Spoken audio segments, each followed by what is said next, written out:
Hier soir, le présumé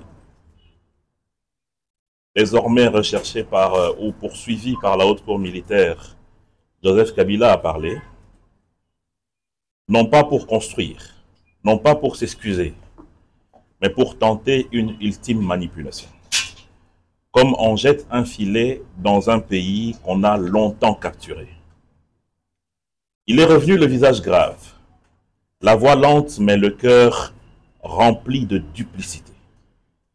Il nous a présenté ce qu'il appelle un pacte citoyen, en 12 points. Mais ne nous y trompons pas, ce n'est pas un pacte, c'est un piège. Ce n'est pas un programme, c'est de l'offensive politique, déguisée après son échec. Le plan principal, c'était la déstabilisation violente de notre pays par le M23 et l'Alliance Fleuve Congo. Et avec en pont le Rwanda et leur relais interne, avec Corneille Nangaa en tête de file. Je voulais vous parler un tout petit peu par rapport à cela de l'héritage dont a bénéficié le président de la République, Félix Tshisekedi. Car Joseph Kabila, dans son allocution, a voulu effacer l'histoire. Mais nous, peuple, on a la mémoire.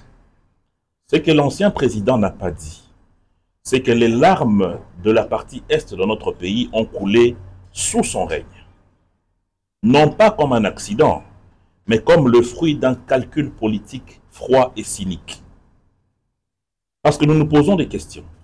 Qui a intégré Bosco Ntaganda dans notre armée comme général, mais qui ensuite a revendiqué la nationalité rwandaise à la CPI?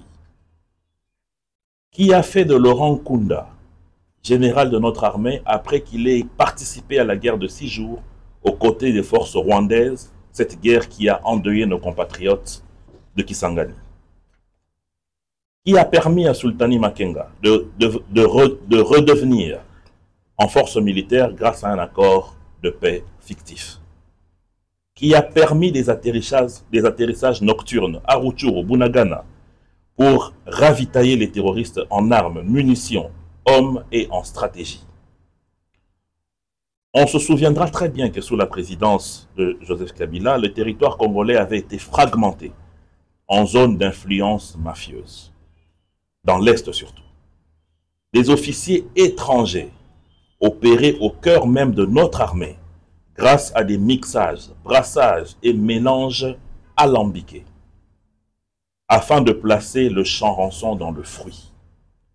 Et grâce à cette alchimie, l'Est du Congo est devenu un désert diplomatique et un abattoir silencieux.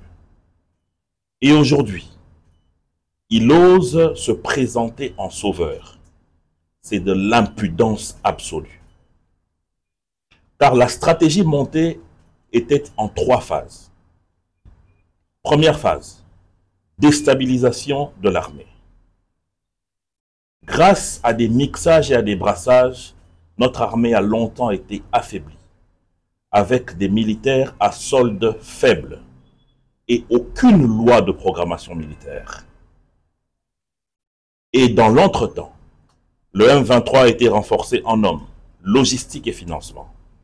Les relais, les anciens réseaux du pouvoir qui aujourd'hui veulent redevenir les sauveurs de la RDC. L'objectif était simple, prendre Goma, Bukavu, ensuite Kisangani et le Haut-Katanga.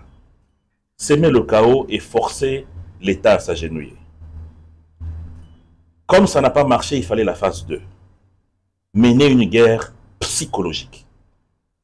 Attaque médiatique. Désinformation. Démoralisation des troupes.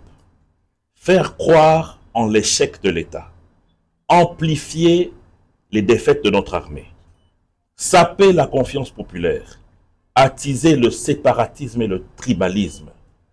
En instigant que certaines tribus ou certaines ethnies de notre pays étaient stigmatisées sur le pouvoir de Félix Tshisekedi.